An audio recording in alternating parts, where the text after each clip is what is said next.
Hey, good morning, everybody. I am very glad you're here.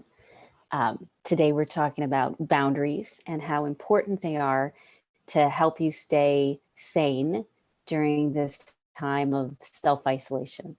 Because even nice people can become very narcissistic under the right stressful circumstances and the right conditions. And this time is just a hotbed for people's mental health issues to come up, for the stress to be super high, and for people to have no respect for other people's feelings or values or needs. You know, in times like this, some people rise and some people sink. You know, some people are able to give more, and other people end up giving less and less and less. It's just the way that it is. So if you're in a difficult, emotionally volatile situation right now with your home life, then this is a very good video for you to watch. My name is Rita Hickman. I'm a body mind expert and a shiatsu massage therapist, and I help women understand how they work so that they can start to stand up for themselves, protect themselves from emotional abuse, and still be the person that they always wanted to be, that nice, compassionate, kind human being. There is a way, and one of the most important ways is through something we call boundaries. So for the longest time, I'd always heard boundaries running around all over the place, right? Boundary this, boundary that, and it wasn't a word that really meant anything to me. I didn't know what it looked like.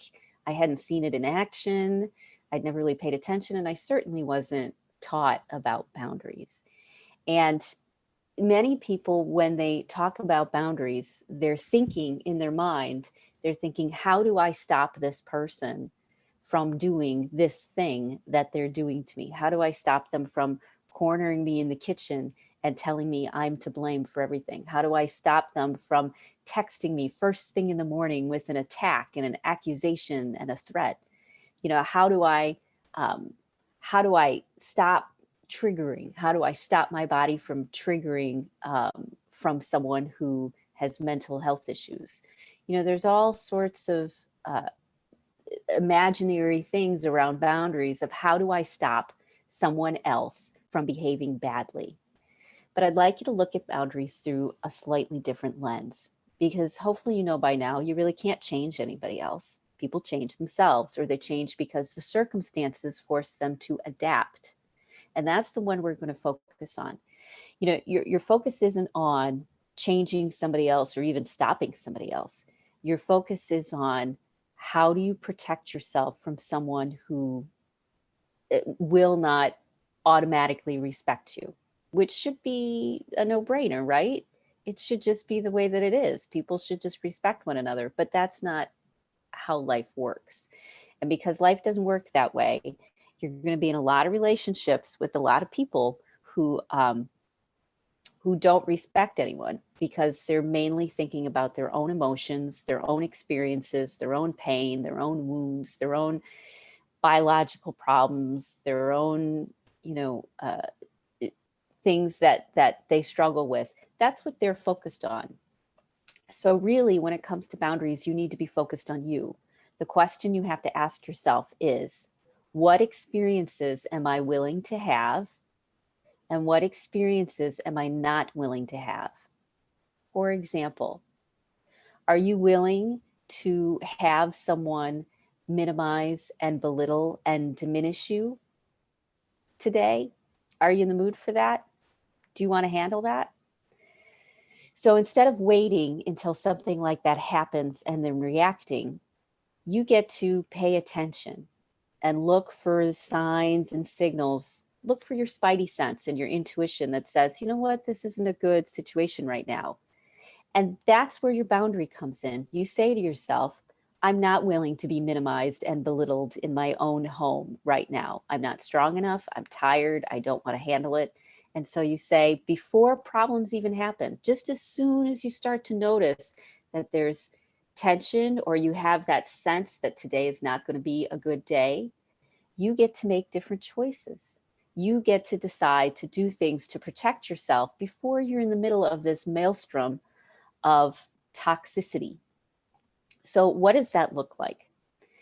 It looks like when someone's minimizing and belittling you, let's say they took you by surprise, and you say to yourself, I'm not willing to be minimized and belittled today. So even before they start, even when, your spidey senses are kind of saying, you know what, this isn't going to go well, don't charge into the fray. Say, you know what, my boundary for myself is I'm not willing to be minimized and belittled today, so I'm going to go do something else before they do this, before I end up in this situation. So how do boundaries work when you're in the middle of it? Well, it's kind of a 3-step process. Step number 1 is what is communicating with the other person, deciding, first of all, what you're willing to accept and what you're not. I'll give a good example. I'm not willing to have someone swear at me.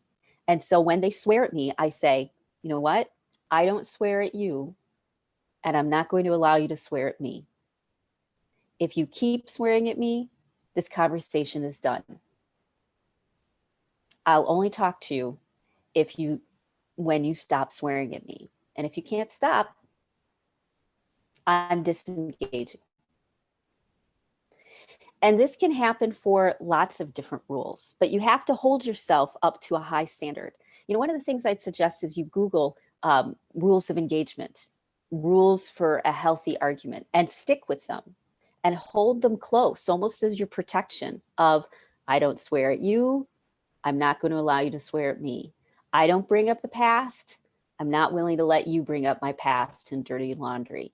I don't raise my tone with you. You're not allowed to raise your tone with me. Or even something as simple as, you know what? I'm uncomfortable now. And because I'm uncomfortable, I'm going to leave the situation. That way, there's nothing to defend about. There's nothing to argue with. You've made up your mind. I am not willing to feel this way. I'm not willing to walk into my own home and feel like I'm under attack. I'm not willing to have that experience anymore. And because I'm not, I'm going to go do something else. There's some piece of us that always feels if we just try harder, if we work harder, if we think more, if we do more, we don't quite know the right thing to do to solve the problem. You're dealing with someone who's struggling with mental health issues under a high level of stress, which means that they are literally, physically, not in their rational mind. They're in a reactionary, angry, fight or flight protection mind, and nothing you can say is going to get through. So really, you need to be dependent on you to make good choices for you. So sometimes there's children involved. I totally understand that. Children or elderly or other people involved, and you sacrifice so that they don't take the brunt of it, or so that they don't have to be exposed to anger and frustration. You get to avoid the anger and frustration. You get to make different choices before it all falls apart. When we sit there in that fight or flight, worried, freaked out, when are they going to say something? When are they not going to say something? You get to say, you know what, right now, I'm not willing to feel this way, to yourself. You don't have to tell them that. Why set yourself up if you don't have to? But you get to say, I'm not willing to tolerate this anymore. And whenever I feel uncomfortable, I'm going outside and taking a walk. And if I come back and I still feel uncomfortable, then I'm going to go find some other way to protect myself, find some other way to look out for my mental and emotional well-being, because you're not going to control the situation. If we go back to the beginning of the conversation we had, you're not going to change the other person, but they will adapt. They will adapt to new situations. If they desperately want to have a conversation with you, and the only way they can have a conversation is by not swearing at you, then there you go. A lot of people have good hearts. And over those hearts, it's layered with insecurities and anger and fear and worries and pain and dysfunction and biological dysfunction and problems. It's overlaid with that. But many times, if you speak to a person, to the goodness in the person, this isn't who you want to be. This isn't what you want to do.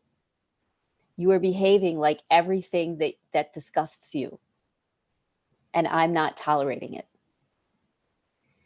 you start to go from being like, what do I do? How do I handle this? Oh my God, I'm so confused. What's the right thing? What's the wrong thing? And a lot of narcissism stuff out there says you need to duke up, you need to gear up, and you need to be ready to punch them in the face. You know what? If they're bigger and stronger than you, that's not a good idea. Instead, the smart thing to do is like in the Rocky movies. You go back, you train, you work through your emotions, you get support, you get into a good place, and only then are you able to fight back. Because otherwise, you know as well as I do that a narcissist will rip you to shreds. And because they'll rip you to shreds, you're not going to win.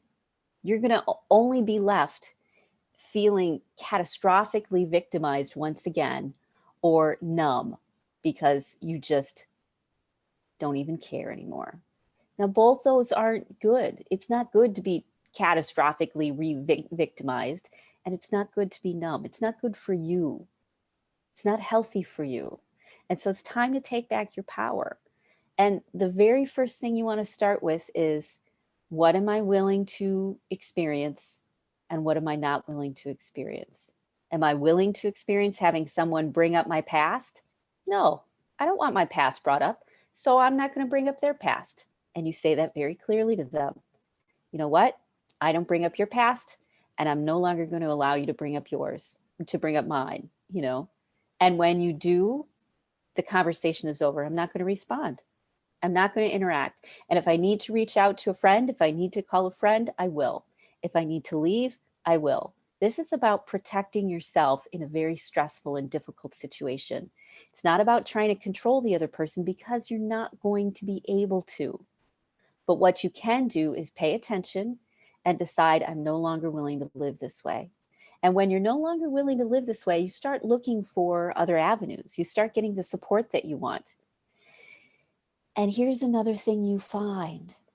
When you start getting into a healthier place and you have better skills, you start being able to lead or direct or navigate the situation. You start to be the one who actually has the power, because you're staying out of your reactionary space and you're coming at it from a compassionate but realistic point of view.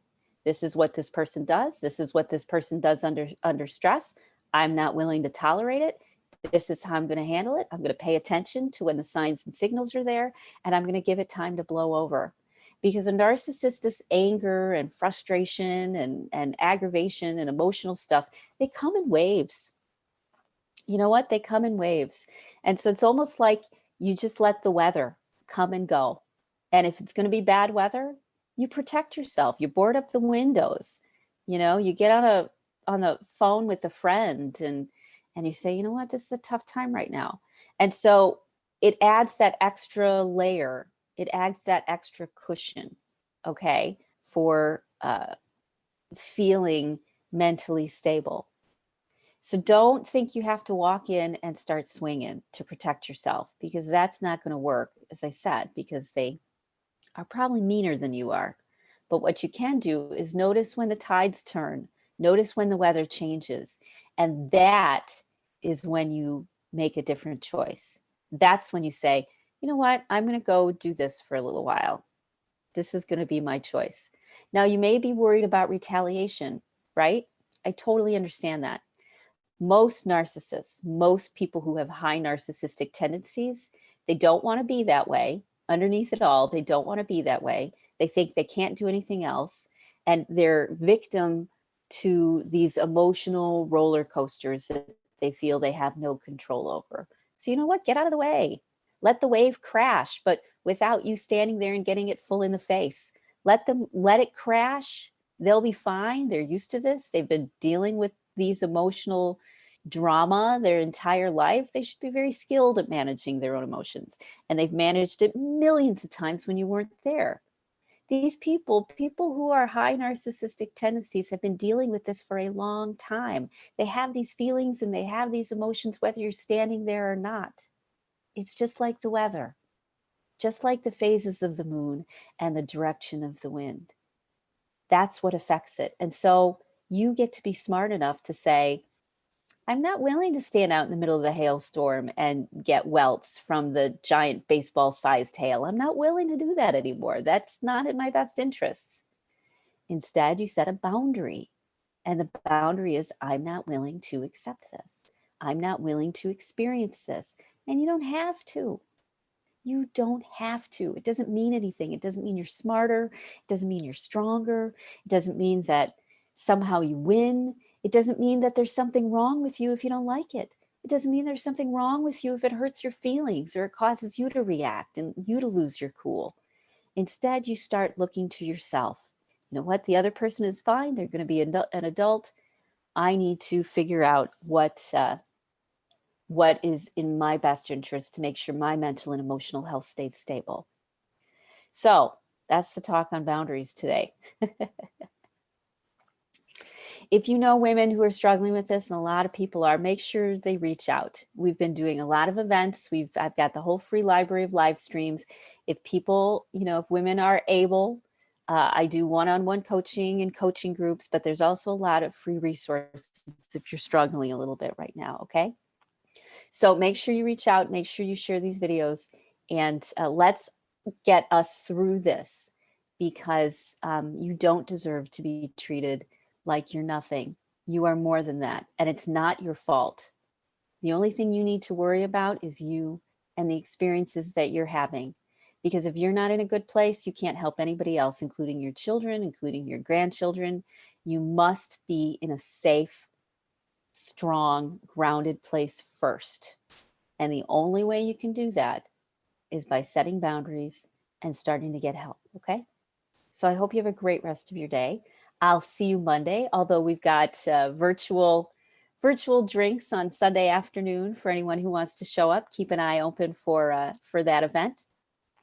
And I think that's it. As I said, we've got a lot of stuff going on. So keep your eyes peeled on my pages to see which events are coming up, and we'll get you connected, because a lot of them we're doing weekly, so that everyone can get the support and the love and the compassion and the validation they need, so you don't have to feel isolated and do this alone, okay?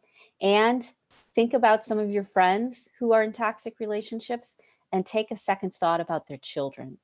Because if you're struggling, then think of all the children who were you at one point in time in these closed quarters, and how few skills they have to navigate it. Their brain isn't even developed yet. So think about that. Put your mind a little bit away, set some good boundaries to protect yourself so you can be a strong adult. And when you're in a place of strength, start looking out for those who are being victimized now, okay? Have a great rest of your day. Have a great weekend. Hopefully I'll see you Sunday. And we also have an open free event on Monday too. I'll talk to you later. Bye.